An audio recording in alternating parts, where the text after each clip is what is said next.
Welcome to NASA Edge. An inside and outside look at all things NASA. We're here in sunny Florida at the NASA Kennedy Space Center. And joining us now is Mike Cinelli, who is the program manager for the Apollo Challenger Columbia Lessons Learned program. Thanks for being on the show, Mike. Thank you for the invitation. Now, this program is near and dear to your heart. Can you tell us a little bit about that Lessons Learned program? Certainly. The Apollo Challenger Columbia Lessons Learned program is a brand new innovative effort, agency-wide, to take the lessons of the past and showcase them towards a future perspective. So we're looking at a very exciting future for NASA. We've got exciting programs such as SLS going back to the moon by 2024, and a host of other programs and missions that the agency is having. With those new programs and missions also come a brand new workforce, thousands of new people. And a lot of those folks haven't had the time yet to bridge the lessons of the past to the future. And that's our responsibility. So we're taking a look at the past, both the things we did right and the things we could have done better, putting them through that lens, focusing on the future, so therefore they can take the lessons of the past, look at the future, and apply those to increase their mission success going forward. So with Apollo, Challenger, and Columbia, and we're looking at the tragedies that were involved with those three. We primarily focus on Apollo 1, Apollo 13, Challenger, and Columbia. We teach the lessons of how things could have done better. However, we also do take time to look at the good things, because through 60 years of plus of NASA history, there's a lot of great lessons of NASA's done things really, really well. For example, STS-1, the first launch of Space Shuttle Columbia in 1981, was a stunning success, the first reusable spacecraft in the world. So we want to take examples like that and showcase them, because all the new vehicles coming online, both commercial and NASA, will have their first processing flows and their first launches. So we can glean a lot of great expertise and knowledge from those times as well. So it's a mix both of things we could have done better, plus times we got it spot on right. Now, a part of that program is the Columbia Room, where you have artifacts from the tragedy of Columbia Space Shuttle. Can you tell us a little bit about that? Certainly. When we lost Columbia on February 1st, 2003, we had an effort, the largest ground search in American history, to bring Columbia home. Once that was completed, the decision by our leadership at the time was to make Columbia accessible to the workforce, and is accessible for the purpose of teaching. So Columbia now still has a mission to perform. The crew still has a job to do, and that job is to teach and inspire the next generation. So folks that come into the Columbia Preservation Room will see artifacts of Columbia. As they walk through those, it's a storytelling journey, explaining what happened, but also the lessons that came out of every single phase of the flight, of how decisions were made, and how perhaps in some ways we could have made better decisions. So they can then take those examples, take them back into the workplace, and as they're working on their programs and missions, they can reflect back and hopefully serve as an instrument of guide to them going forward. If they reach those decision points, they can use that as a tool making the right decisions forward. And of course, there's some sensitivity to that. We want to be very respectful of the family, so you don't allow us going in there and doing the show in there or showing video from that, although people can visit it.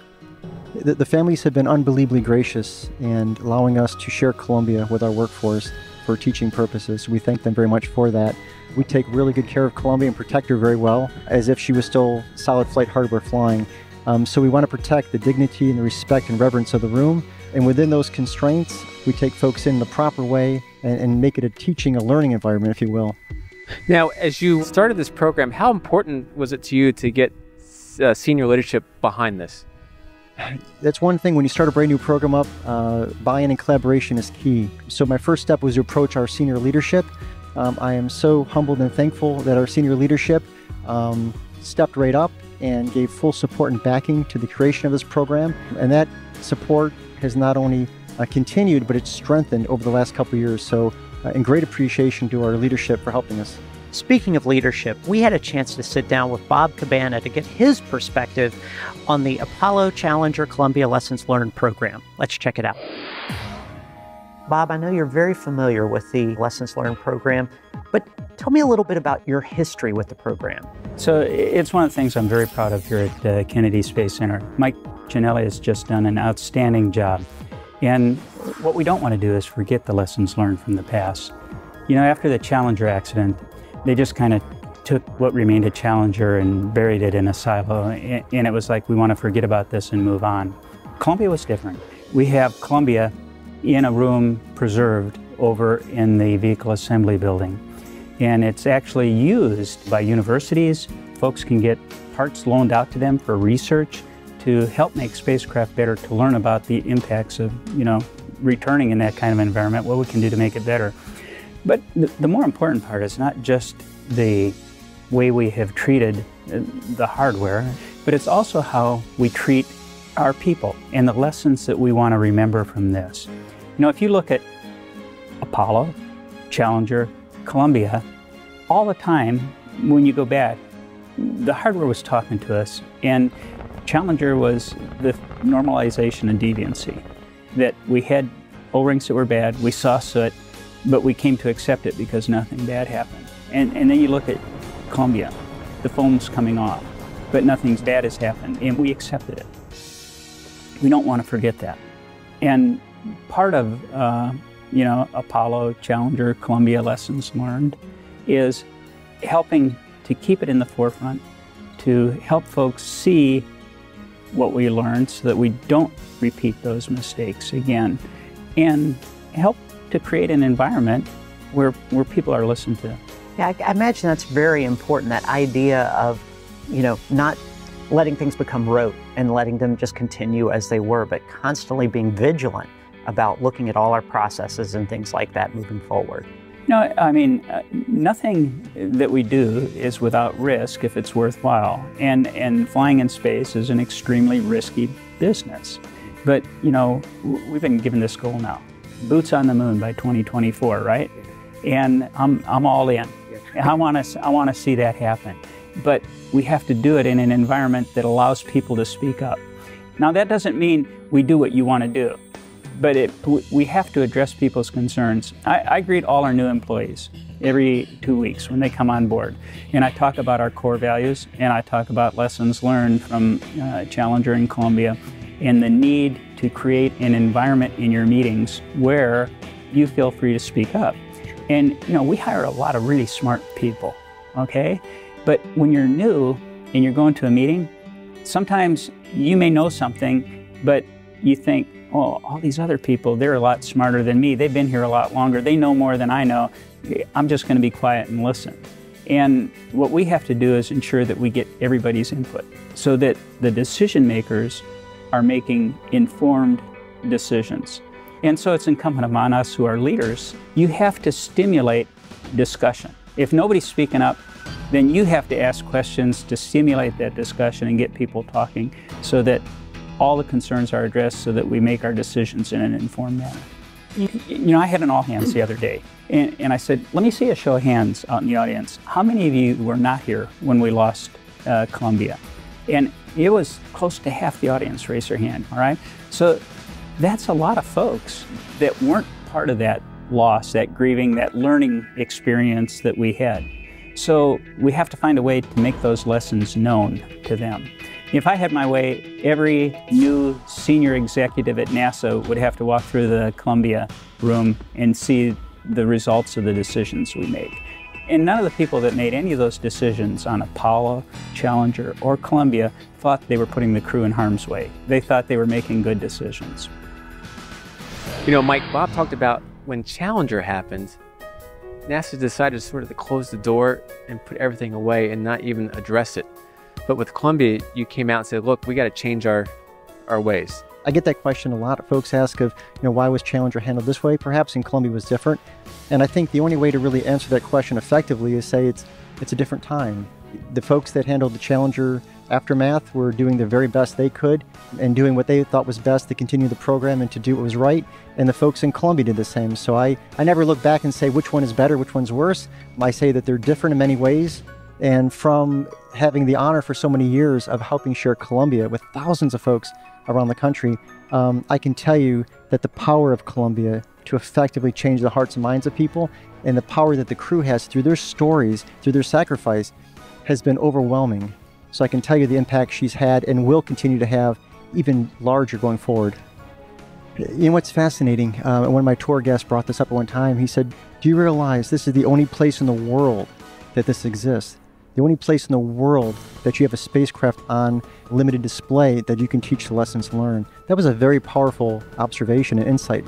Even in aviation, there's not many examples where you can go and actually tour fallen aircraft to explore. So Columbia is something extremely unique for the agency, for our country, and even for the world, because we share Columbia with our partners, international partners. So we realize how special Columbia really is and how much potential that uniqueness can serve us in the future in a very good way. And one last point that Bob brought up was talking about Artemis, the mission getting back to the moon by 2024, and taking all these lessons learned and applying it, like as you said before, to the next generation of engineers and scientists, and how they're going to learn about those lessons learned and apply it to SLS and to Orion and to the Artemis program. You know, what's amazing is when you look at history and you look at the present, there's so many similarities. History repeats itself. So we can look back and see how Apollo progressed, especially looking at the Apollo 1 accident and then Apollo 13 during the flight history of the Saturn program. And we can learn those lessons because we're flying a capsule again. Orion, in many ways, is similar to Apollo 1. Some technology, of course, will change, it'll advance. Some of our thinking, we grow and learn and do things better, hopefully. But human nature and human instincts, that's pretty consistent when you look over time. So when you look back to Titanic, when you look back way before that, accidents and the cause of accidents and human behavior, human instincts. As a matter of fact, I call it the DNA thing. If we could just fix the DNA thing, we'd be in good shape. But that's what makes us individuals and unique. So we have the understanding that we have those challenges. We're always going to have those challenges, and we can have those potential shortcomings. We have to be proactive and be ready for that and do better. Well, you know, Mike, another one of your great supporters is Chief Engineer Ralph Rowe from NASA headquarters. And I had a chance to sit down with Ralph and learn from his perspective, not only from the Columbia accident investigation, but also from the Lessons Learned program. Let's check it out. So Ralph, this may be a hard question to answer, but are there one or two key lessons learned from Columbia that you can share from your point of view? Yeah, I think there are some key safety tenets that we inherited from Apollo that we have to always remember. The way Apollo was successful is they followed these safety tenets, and we've seen when we don't follow those tenets, we have issues. Strong inline checks and balances is engineers checking engineers. Nobody checks their own homework, right?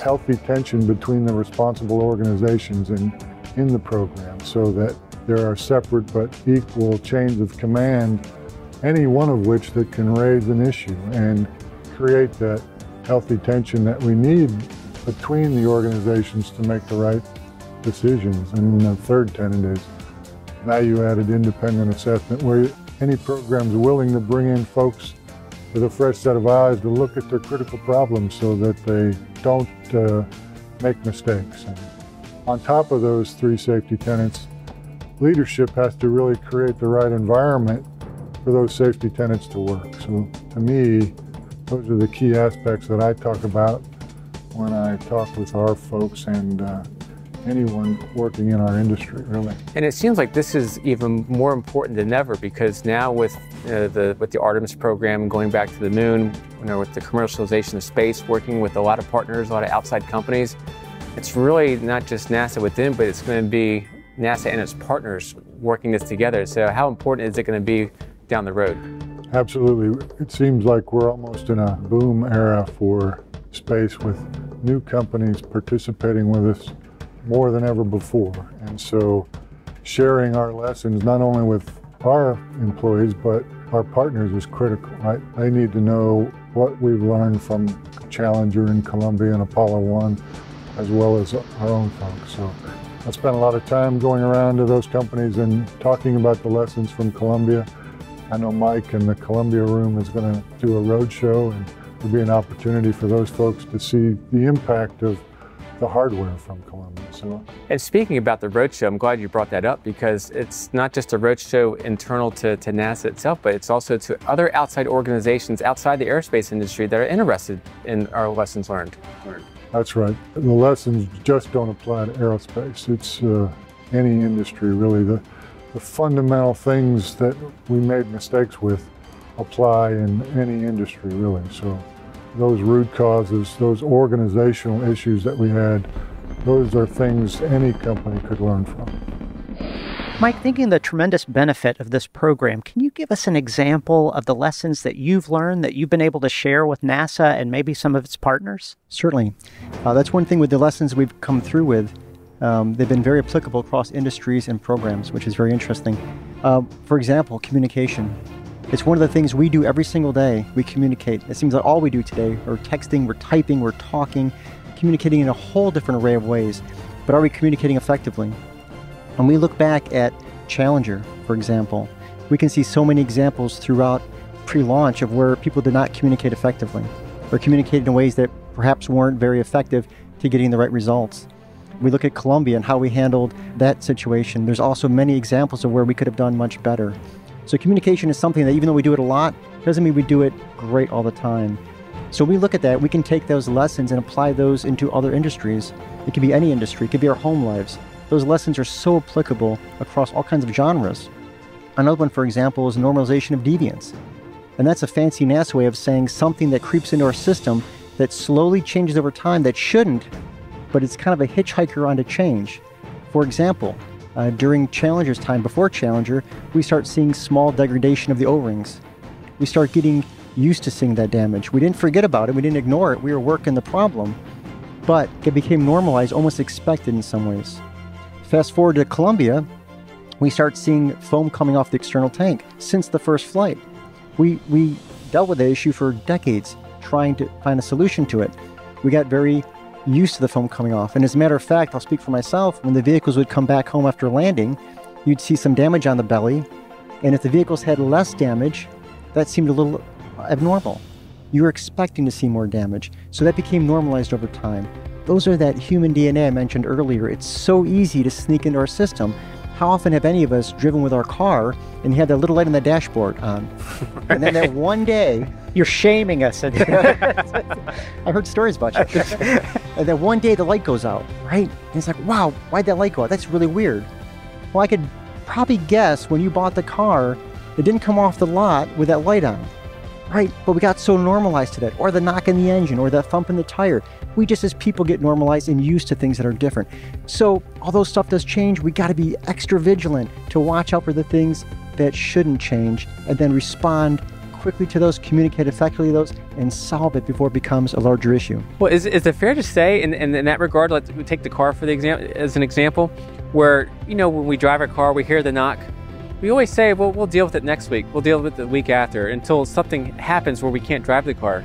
Well, in the space industry, you can't do that, right? You can't do that. I mean, you're flying 17,500 miles an hour. You just can't pull over and take a look under the hood. We're dealing with microsecond decisions. We're making split-second decisions, systems that aren't very hospitable to things that shouldn't happen. So we have to be vigilant. We have to be watching for those. And it goes beyond rockets and spaceflight.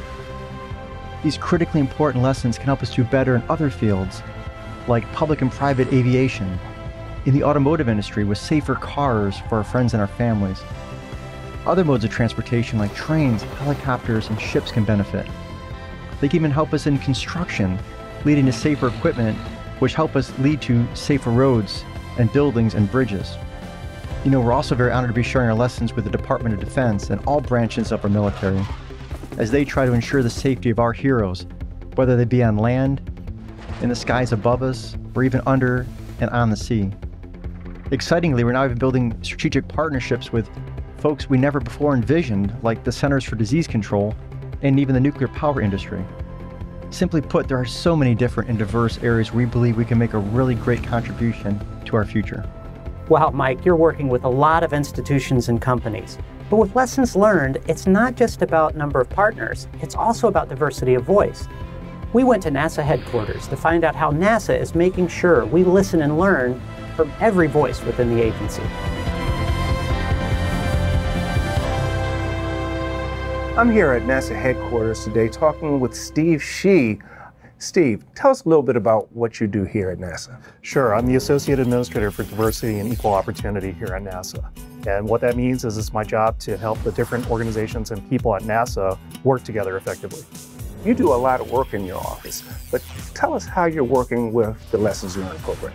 When we look at the Lessons Learned program, we see a number of accidents And it's easy to remember the technical issues, the engineering problems, the technical defects that occurred that contributed to those accidents. But if you examine those accidents, you also see that there were people and culture inclusion issues as well. Specifically, certain individuals with maybe unconventional thinking, unpopular opinions, weren't fully included. We didn't have the benefit of including all of the information, the data, the perspectives, the concerns that they shared. And if we had fully included all of that thinking, that cognitive diversity, then maybe we would have had a different outcome, or at least been able to assure the mission and safety in a better way.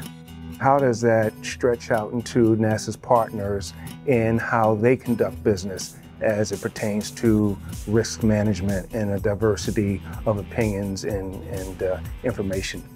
We provide leadership, we provide technical assistance, and we actually do audits of recipients of NASA grants. These are scientific and research organizations, including universities and colleges, that do research for us. And as a condition of receiving those grants, they have to comply with anti-discrimination statutes. So that helps ensure that there's discrimination-free workplaces in those organizations. They're accessing and including the best minds, the best thinking, the best talent to be able to arrive to the best product to help NASA. The other thing here is that NASA is uniquely positioned to actually lead the world because of our mission. We have a peaceful mission to explore, to discover, and to expand knowledge for all humankind.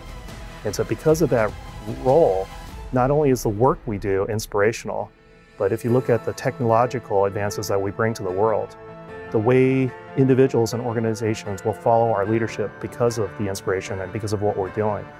And by how we conduct ourselves and provide that as a model, we have the ability to be able to really have far-reaching impacts. NASA has many big missions in its future. What does success look like through lessons learned for the agency? I think with any type of program, the success ultimately is dependent on how it contributes to safety and mission assurance. And so if we're able to launch these missions safely and successfully and on time, and it's because of lessons learned to a certain extent, then I think that's an indication of success. But ultimately, we have this incredible platform to make an even bigger difference beyond NASA. So what I like to talk about is that it's the job of my office to help NASA provide air. That's psychological safety, feeling that people won't be retaliated against, so that they have oxygen to breathe. They don't have to hold their breath. They can really be at their best. And it's also our job to help NASA provide space. And that means room for people to be included and to feel like they belong. Because if they feel that way, they're going to be at their best and they're going to fully contribute. And the great thing is that our mission is, as an agency, is about exploration, discovery, and expansion of knowledge for the benefit of all humankind.